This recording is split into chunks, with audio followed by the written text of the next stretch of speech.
Hi, Dad, what do you think? This is the 2025 Lexus Texas 350.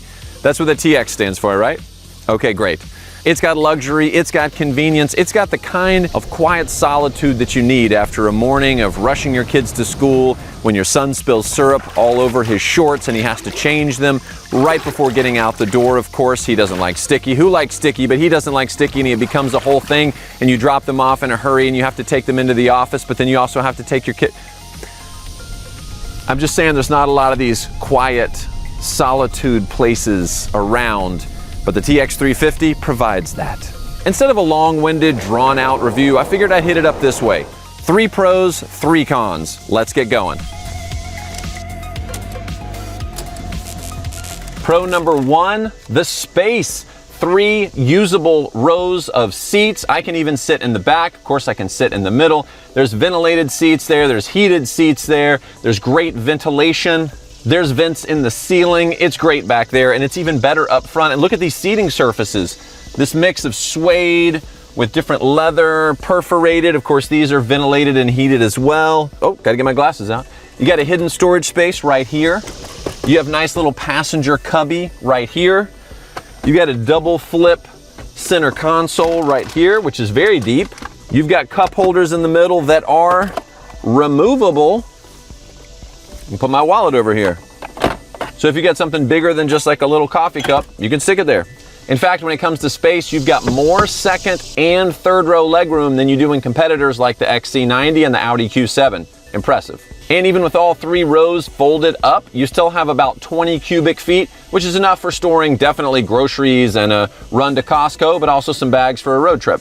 But let's be honest, that 3rd row is probably for your teenagers' friends who you're hauling around the neighborhood to dance practice. We're here to dance for the kid. Fair enough. This luxury trim is why all the kids in the neighborhood are gonna be saying, I want to carpool with you. So get ready. You can even set up the AC so it only blows on people who are in the car. What? Some of the conveniences on this trim, you've got a wireless charger with a hidden space for storage. You can just kick your foot under the back and the trunk opens, which is great if you're holding a box or your hands are full of bags, or you have a kid in one hand and a bag in the other to not have to set something down, especially in the rain. Chef's kiss. Is that the emoji? This one there? I think that's what it is. If you have a car seat, plenty of space. The center console between the 2 captain's chairs can actually pop out if you want more of a pass-through to get to the 3rd row. Check out the door handles. You don't pull anything to open, you just push to open. That kind of makes sense. How come we haven't done that before? The door handle doesn't pop out, it doesn't move. Behind it is a little touch sensitive piece. You open the car. I mean, if you're gonna be hauling kids around, it may as well be fun for you too. So let's talk specs. Yes, that's the lovely hum and drum of the 2.4 liter 4-cylinder turbo. It's got enough. You know, it's got enough oomph to it. It's definitely pushing the engine to its limits, but I'm fine with that. It doesn't sound whiny, and I like the fact that this is an 8-speed transmission. It's not like a CVT or an e-CVT like some cars have. Not really into CVTs in general.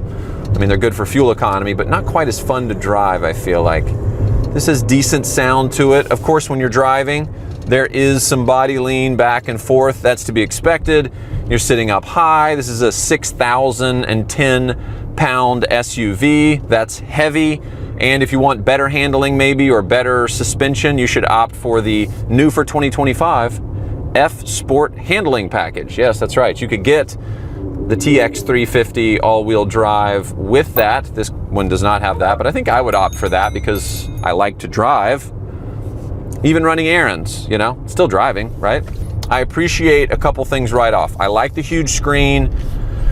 I'll get to the downside of that in a minute, but for now, just know that it is a beautiful screen. It is very responsive. It's very clean, quick. There are all types of nannies and binging and bonging and stuff that happens because there's sensors all over this car. There's cameras all over this car, and I'm okay with it, because you can turn a lot of these things off, you can adjust them and that kind of thing.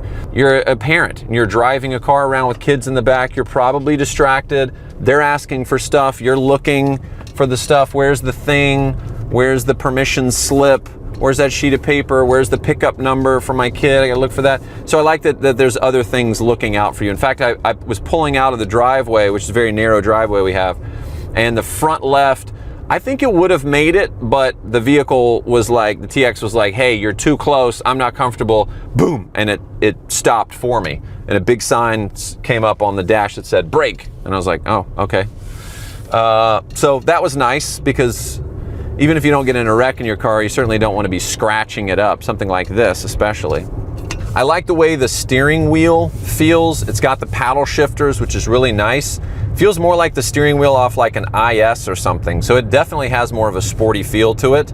You can use these controls that are not quite haptic, but they correspond to what's going on the head-up display. That's one of my gripes, which when we get to the gripe, I'll talk a little bit more about that. But overall, like the steering wheel, I like the dash. It's customizable, a couple of different views for you, which is great. I really like that there's a camera hard button down here. I can push that, instantly get the 360 view, because this has the upgraded tech package, I think is what it's called. And so the camera's really crisp and clean there, and it's very helpful. Something else that I like about this car, it's hard to really put into words per se, but it's just got like a nice casual vibe to it, you know? It's not ostentatious, but you do still have lots of luxury. I like the style. Let's talk about the style for a second. The unified spindle grille up front. I really like that. I got to go to Texas a couple years ago and see when they were talking about this design language, because Lexus and Toyota are based in Texas. So I got a chance to get kind of a first look at that when they were revamping the RX 350, and they've carried that design language over to their various cars. I really like it. I think it's a good look.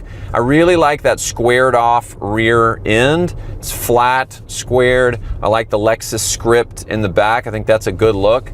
These are really nice wheels. They're upgraded. 20s are standard, but these are bigger. I think they're 21s or 22s. Now, if you're somebody who wants more out of the Lexus in terms of power and engine, the 350 here is the base. Here's what you get. Okay. You can get the hybrid, which is the next step up, and then there's even, that's the 550, then there's the 550 Plus, which is the V6. A lot of people are hating on 4-cylinders these days, so if you want a V6, you got to go all the way up to that. But it also has a plug-in element. It's a plug-in hybrid, so that's kind of nice. You get your power, and you can have your earth-conscious, well-rested sleep as well. Of course, this is not a minivan, and that's kind of the whole point. If you want a minivan because you need tons and tons of storage, and maybe you've got some big car seats, you've got maybe a couple of really young kids, minivan, way to go. So my first gripe is these square cup holders. I don't know, maybe it's good for space that it's a square. Doesn't bother me with something like this, but I thought, oh great, my large water bottle, that's not gonna fit in there. And parents know we're always bringing our big ones. So I thought, okay, fine, maybe this will work, but it's too big. Too small, too big. I'm looking for the Goldilocks cup holders. Come on, guys, let's do this. Doesn't work. Doesn't fit in the door either. That's a bummer. Gripe number 2 is the steering wheel controls. I like how everything's integrated and really nice, but to control some of the stuff like the radio, for instance, or if I want to skip tracks, I'm listening to a song and I want to go to the next one, because you know your kids are like, I don't like that one, I want to go to the next, and you're trying to be a good parent and manage all of this at the same time. You have to use it, and it pops up through the head-up display, but then when I tap it, it's not working, so I have to like basically hit it twice. But now I'm looking up here, which I guess is eyes on the road, but I'm also trying to figure out where's my thumb going on here. I miss the good old days of just like the fast forward button on the steering wheel, or even right here. And that leads me to number 3. A lot of the features are baked into this screen. It is a beautiful screen. It is a very responsive screen. I like all of that about it. And maybe I'm just getting old, but I also see a lot of people on social talking about this too. The buttons like climate, for instance. The only thing that's really a hard button here are my front defrost and rear defrost. I can change the temperature of my AC for the different climate zones, and that's it. And I've had vehicles where the screen goes out. So if that's gone, I can't really do much with the vehicle. It loses all operation at that point. So I do like those vehicles that kind of mix, right? At least maybe there's like a bar down here of some buttons to push. So that's my third gripe. All right, guys, so what do you think? Now, this one here is sitting at around $72,000, and I know that's a lot. Hear me out. That is a lot of money, but the average car price right now, according to the internet, is around $47,000 for a new car. That's just a car. That's the average. We're talking, you know, Nissan Versa up to Range Rover, so somewhere in the middle. So I don't know if that's too much to ask. And I have a friend who's a realtor. And if you're someone who owns a business, family business, personal business, whatever, this car is exactly 10 pounds over what most states consider a write-off for a business. This is 6,010 pounds. Lexus knew what they were doing.